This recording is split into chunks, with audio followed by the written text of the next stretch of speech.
Welcome to the WOOG, guys. The WOOG is that zone that you get in where you have no fear, you have no doubt, and you're able to perform above your abilities. It does not matter what anyone thinks about you. You are going to win and keep winning, and let's learn together about the WOOG and how to utilize it in your life.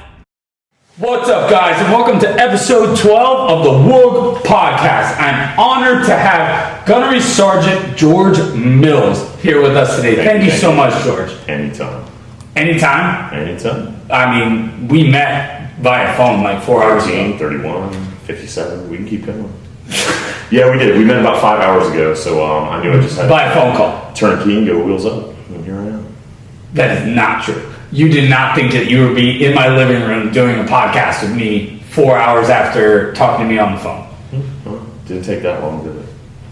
Oh my God, I love this guy. By the way, guys, this is take three? Take three? Yeah, 3.5.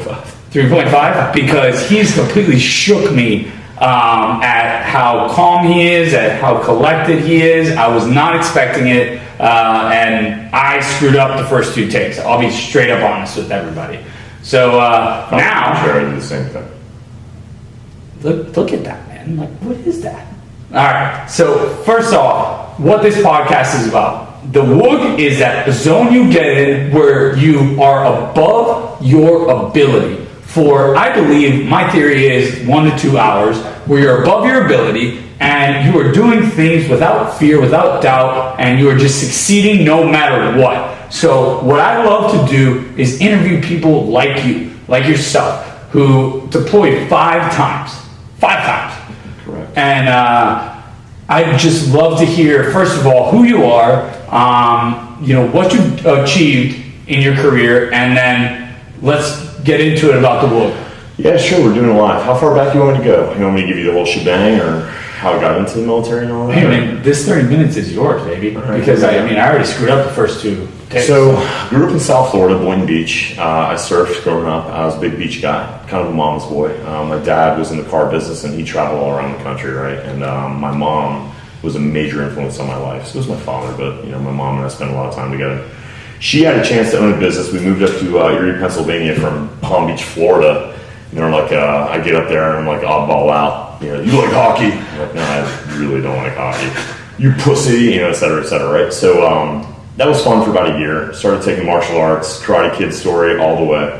And then I started learning how to fight. Yeah, we were going to box, right, before this thing? Or we were going to... At your command, yeah, we were. Yeah, at my command. I recommended against it. But yeah, man, so I just kind of grew up as a loner. I'm an only child, right? So I had an affinity for the military since I was young. I don't know what it was. I was either going to be a damn astronaut, a pilot, Navy SEALs, what everybody originally thinks, because they don't know right about the rest of the special operations community. That said, I knew I was going to end up doing something. So, moved up to Pennsylvania. I hated it, so I asked to go to an all-male military boarding high school, Fishburne Military. You asked. I asked. You yeah. asked. I was in trouble. Wasn't a bad kid. No, I can understand. Get me the hell out of Pennsylvania. I need to get south of the Mason-Dixon, man. So she sent me to Waynesboro, Virginia. 8th grade, freshman year. Got in a little trouble. Got kicked out, like we all good men do. Came back to graduate my senior year, and I wanted to go to the Citadel and become an officer. I knew I wanted to be a Marine officer. However, pause for a bit. The towers fell when I was a senior, and I watched it. That day I was faking sick, put some Reese's and some milk in my mouth, went to the infirmary. I'm a sick nurse, I want bed rest. So I watched the whole thing, soup to nuts, on my television. I got pissed.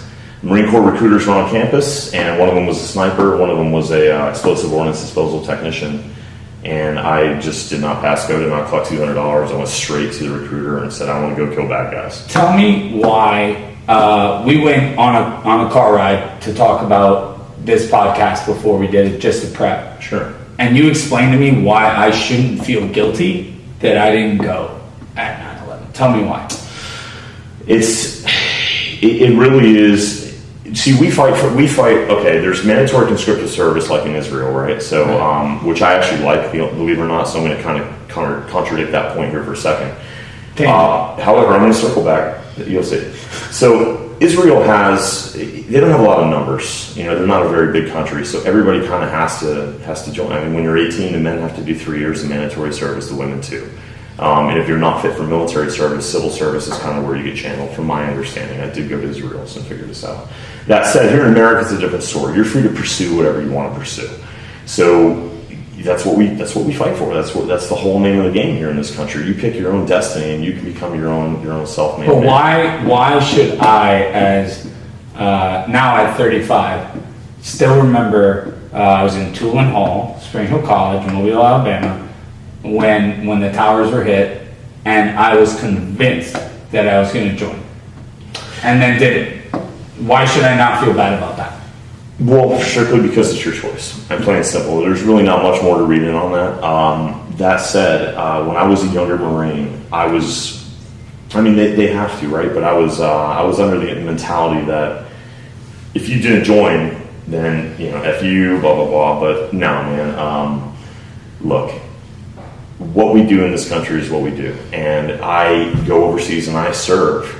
So good people in this nation don't have to know what it is we do. I don't want them to know. And if my children, my wife, if my sons, if there's people in America that continue to go about their business, live their lives, let guys like me handle it, then it is what it is, man. It's not a thing. It's more of a calling, kind of like a vocation. I would say Catholic priest would be the closest. You think I should have done it, don't you? In my heart of hearts, I don't know I want to say yeah, but I don't know all of the circumstances. I didn't grow up alongside of you. I didn't shadow you. But I'll tell you what, man, I was conflicted myself, if that helps. I mean, I wanted to go to college. I wanted to be an officer in the Marine Corps, and I didn't want to go right away. You know what it took? I came home after I graduated high school, and I didn't cut the grass one day. And my dad went away for about 5 days. And he said, son, you better cut the grass. Well, I fucked up, and I didn't cut the grass. He chased me down the yard, raised a fist to my face, and was going to lay me out in the yard. And I said, fuck you, Dad, I'm joining the Marine Corps. So, I mean, if you really want to get down into it, that was the catalyst. Yeah, that was the catalyst that caused me to pull the trigger on it instantly. I kind of had my suspicions I was leaning that way, but, so everybody's situation in life is different, right? It's really hard to categorize somebody and narrow them into or you should have or should. It's not black and white, dude. But I'm gonna be straight honest. I called my father, told him that I'm joining, and he said, you're gonna break your mother's heart. And I called my mother. I have no problem being honest about this. I've had many people tell me, don't tell this story. It's gonna sound bad. Well, that was a consideration for me too, and I did break my mother's heart. My mom was she's a hardcore Polish girl, So, but she got over it in about, I'd say, about a Polish 15 minutes. Well, man, I've known you for about 4 hours, and I can tell you that, man, I've been nothing but impressed with the kind of man you are. Like, I mean, you've been in my house. Well, not perfect, bro, shot too. I know we had a perfect. You were making me do push-ups over there. That was fun. Watch some behind-the-scenes clips for that. But I didn't. Beer. Yeah, and I didn't go. Right, I didn't go. And you know what I did? I played soccer and I partied. Well, you guys did the service. That's called freedom. Right. That's what we protect. That's exactly what you guys protect. Yeah. Right. So, my new project, right, which is... Now here I am on your podcast. You're on my podcast. See where I'm going with this? Right? So fast forward to 35 years of age, and hey man, look, your calling in life, your gifts and your specific unique set of talents brought you in another direction, and that's a gift. I'm gonna call it bullshit.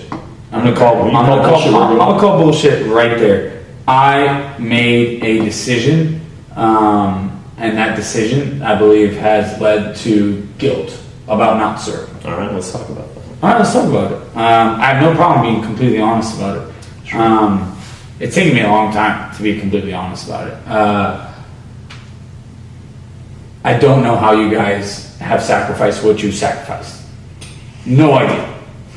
No idea. I know a lot of veterans, real veterans, sorry to use that term. I might get... No, there's fake veterans and real veterans, trust me. Oh, okay, good. Because I've sat across from veterans before, and I've said things... Not all veterans are cut from the same cloth. By the way, I've sat across... We're going to get into that, too. I've sat across from veterans before and said something, and something happened in my stomach. I'm like, oh my God, I'm going to get killed in 2 seconds. So here it is, man. I honestly believe that it was my duty to go, and I did not go.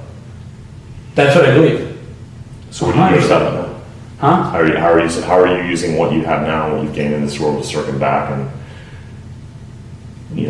Man, I'll tell you what, I don't think there's anything I can do. Anything I do, we have a radio show coming up, like I said, November 8th, 880A, 5 to 6, and George is going to hopefully be joining us. I've got a saying I live by: those who have the ability have the responsibility. And now, with the gifts that you've been, this life that you lead, you're blessed. Look at the assets that you have. Take those assets that you've been dealt in this life and deal them out. And what you do with your, I'm trying to figure out a way to tiptoe around this one, but basically, you have the financial ability to pretty much do whatever the hell you want right now, right? Put that to good use. You can have a much larger footprint on, veterans, number one, and especially how the public portrays. There's a lot of veterans that are coming back, they're phonies. You're going to help sift through the bullshit. You're going to help figure out who's the real deal and who's not, and I think that's admirable in and of itself. And it needs to happen, because no one's doing it. Everybody right now is cutting veterans a ton of excuses. Mental health right now at the VA, for example, it's an excuse factory. It's a Pez dispensary and an excuse factory. Oh, well, you feel, X, Y. There's no, hey, well, I challenge you to have a workout regimen. I challenge you to clean up your life. Drop the bottle, go out and take up some exercise, go get some sun, go make something of yourself. That's good, sound, healthy, therapeutic advice. Instead, they give you a ton of excuses and tell you, oh, it's okay, you're injured. They slap you with a label and tell you to feed into that, and before you know it, you victimize yourself. And everybody's ready to let you, puss out pretty much. Yeah, it's a sympathy model. And I've been into that for a little while, but it didn't take me too long to figure it out. So here's where I'm going with this. Right now, with this podcast, reaching out and getting your voice out there, we can sift through that stuff, and that's a big. You can do service to those who have served through outlets like this, and other people don't have that. So just take inventory of your blessings, take inventory of your assets, and put them to work for you. And I think that can trump being a boots on the ground shooter. I mean, come on, man. Dude, when you get out of the military, guess what happens? Nobody gives a shit about you anymore, man. Because somebody's going to backfill you. And whatever glory you built up, whatever rep you built up on the street, man, that ship's sailed. Trust me, dude. There's always another guy just as good as you ready to And I get it, man. Once you get out of business, but here you are. Now you're ready to headhunt. Now you're ready to put guys like me on speakers. I couldn't believe that you were willing to do this. Like, I felt blessed. And, okay, so let's get down to it. Sure. My talent is the ability to change people's mindset, right? For some reason, people listen to me. Like you said when we met, you're like, for some reason, I feel like we've known each other for a while, right? That's what I do, right? And I want to change veterans' mindset from, hey, maybe you did 1 or 2 tasks today, congratulations, pat on the butt, to let's get the fuck out there and let's show the country what veterans are really about and what the military taught us. Did I explain that correctly, or do I deserve a slap? Yeah, you did. There's a little bit of history there. With the... I don't know if I have enough time or the intellectual ability, thanks to your Amstel beers, to go back into Vietnam and talk about how... Dude, there was a huge... It's only 4.2%, by the way, in the Amstel. Yeah, it's Mormon beer. One of mine is Provo. Come on, man, give me some real beer. But no, that said, man, make peace, not war, man. Okay, dude. Well, nowadays, we're not shunned, like the Vietnam veterans were. However, I still see guys on the street, and they're in camouflage, they look half-assed, and they're holding up signs, Marine Corps veteran, homeless, hungry, help me. Hey, dude. I pull up right to him. Where's your DD-214? Where's your honorable discharge paper? What unit were you in? I pulled up next to one guy and I was like, what unit were you in, dude? Oh man, I was in all of them. Oh, you're in fucking all of them, huh? Okay. So I would say there's a small percentage of dudes that are out there faking the funk, stolen glory, stolen valor, mimicked valor, whatever you want to call it. They're all over the place. That subtracts from the overall veteran image.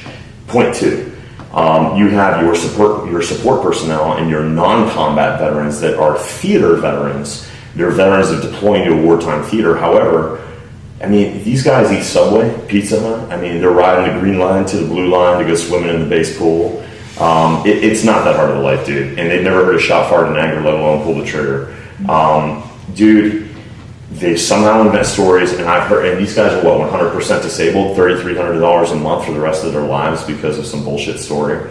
Quick example, Air Force female, no offense, and this isn't going to become a sexist thing here, but she's driving around a major firm base, LSA Anaconda in Balad, Iraq, and one of her Humvee lights was out, and she drove into a tree and wrecked her Humvee.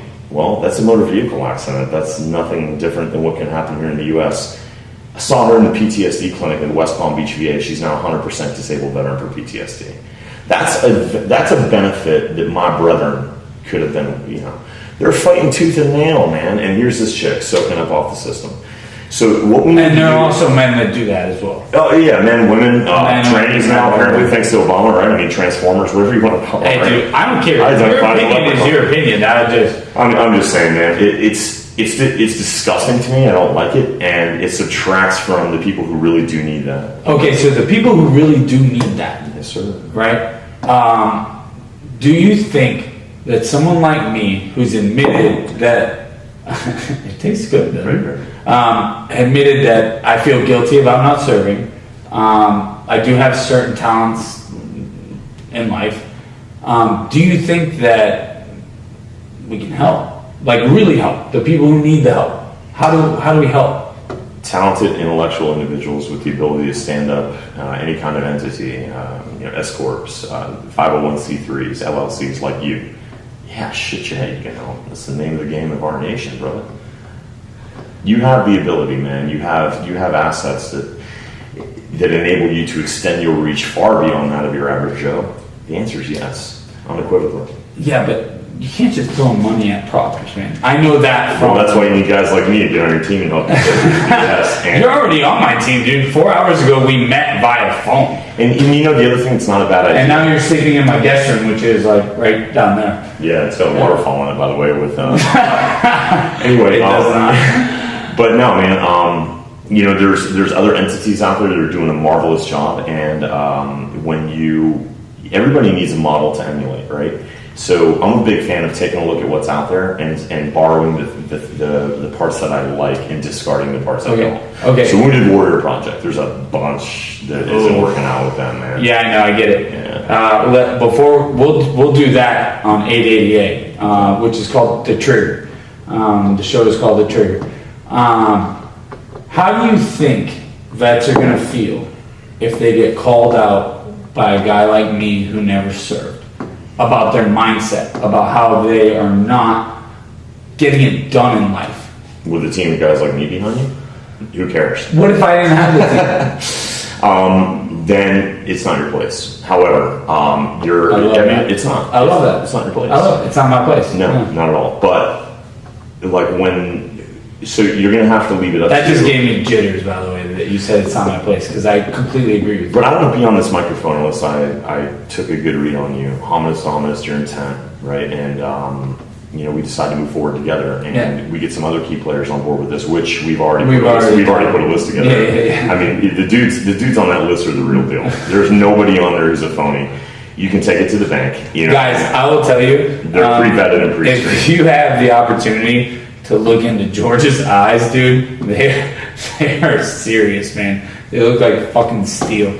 And I'm working on that every day. I know, man. But I truly believe in this model, right? I truly believe that I can change the mindset of veterans who need their mindset changed. Good. Because I've done that. I've trained people to do that.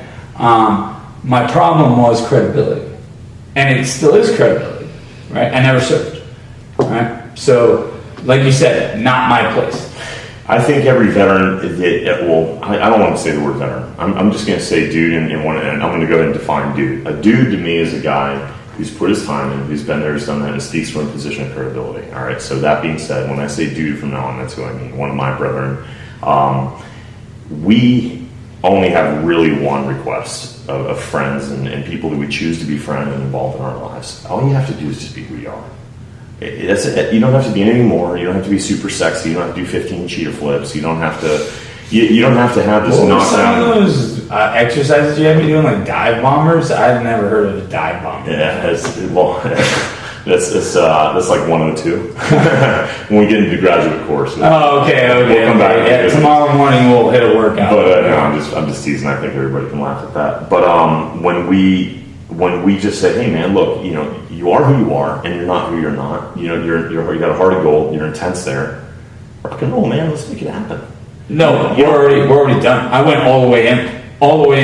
I burned the ships behind us. Yeah. And I think that's one of the things that. And by the way, it's a compliment. I mean, if there's Americans like you in this country who care that much to put something like this together, that's the whole damn reason we protect this country. Let that sink in. So thank you. What do you call brown chicken and a brown cow? Brown chicken. How much time do we have left? So I don't Yeah, man. So hey, we got 8 minutes. I'll plug forward. Plug everybody. Nobody in my community likes resume thrower outers, so I'm not going to do that.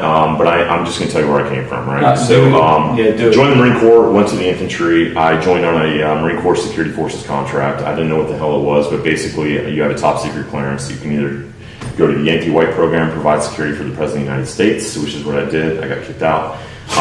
Or you can go guard nuclear weapons. It doesn't matter where. I didn't mean to laugh at that, by the way. No. It was just unexpected. It's my apologies. Well, I stole lights out of a Secret Service vehicle and went the wrong way down a one-way street in D.C. Well, I was 19. What do you want, man? I'm a young guy. I got picked up for that. I passed the psych profile, got a TSSCI security clearance, so one of the highest clearances, and I was really proud of that. But at the time in 2004, fast forward 2 years, I joined in 2002. The Marine Corps standing up a unit called the Anti-Terrorism Battalion. It was a rotational unit that specialized in advanced urban combat, pretty much. And we went to Israeli counterterrorism school. Some of the guys went to Israeli sniper school, and then we deployed to Iraq. And Iraq was a free-for-all. But one thing I did see was there was U.S. DoD civilian and DOS civilian contractors making $15,000 a month. Why the hell would I stay 4 years in the Marine Corps making a fraction of that when I could go be a gnarly dude with a beard? So I did that. I got out, went to work for Special Operations Consulting. I did 7 months on a 6-month contract, and I got hired by Blackwater. I was in the Blackwater training program for the Department of State. I got fired because they started, putting people that just they weren't up to snuff. They failed machine gun calls, and it was mixed. It was co-ed, and I was not a fan of that. Elaborate on that real quick. Well, how deep do you want me to go? All right. Dude. Well, I don't care if you believe in Jesus Christ or Darwin. Here's the deal. Darwin believes in evolution, right? So if you're a female, the bottom line is you collect fat around your buttocks, around your legs, and your breasts. So you're a nurturer. You're a life giver, and that's a gift. That's really special. But by default, it makes you the protectee. Men are the protector. We have 5 times the upper body strength on average. We collect fat in our gut. We're made for the sustained hunt. Atlatl with the woolly mammoth type stuff. We're gone for 3 weeks. We protect the tribe, dude. It's as simple as that. Jesus or Darwin, it doesn't matter. That's biology, man. You can't beat around the bush with that. So all I know is this. When you have a group of guys and that camaraderie builds, you don't fix what isn't broken. All right, I got way more on that, but I don't have time to get into it. It's all right, man. Hey, listen. That's my opinion. It's not the opinion of the military. Listen, I'm just going to tell you, and now probably going to get me in trouble. I completely agree with you. Well, great, but I'm going to caveat it with one thing. Completely agree with you on everything. The Israelis, buddy, the way they use women. I know. Well, first of all, they're mostly border guards, but in counterintelligence and in human exploitation, they'll win every time. Exactly. Women pick up on the subtleties that men will never pick up on, and that makes them excellent in the entire. I agree with you 100%. Never said that on film. Probably going to get me in trouble, but I don't care because I've always believed that. And I've researched the Israeli military and how they do it. But let's, with the last 5 minutes we have, right? Sure, I'll give you the 30-second synopsis. 3 minutes. Getting fired from Blackwater, went back to the Marine Corps because I missed it. Plain and simple. Did some more deployments, and I was fortunate enough to be able to support the Marine Corps Special Operations community as a Joint Terminal Attack Controller / Airstrike Specialist. Okay. I had some buddies that were over there that knew I could do a bang-up job. I was recruited into it, and I had one of the most awesome experiences of my life serving MARSOC. It was hands down the best thing that ever happened to me. Bad thing was the Afghan local police we were training, one of them turned green on blue. Oh, man. 14 minutes, yeah. I mean, we had a decent team, but we were embedded in a village. We weren't living on a firm base. Man, I'll tell you what, you were showing me pictures when we were taking our prep car ride, and you were like, picture. You're like, he's gone. I mean, dude, the sacrifices that you guys have made is why I feel the way I feel about the decision I made when I was 18. Well, my brethren had known these cats since, for about a decade, maybe less. But I was kind of the new guy, and I had to earn my spot on that team. But is it okay to ask? Yeah. Everything I do. Is it okay to ask about the guys that aren't here anymore?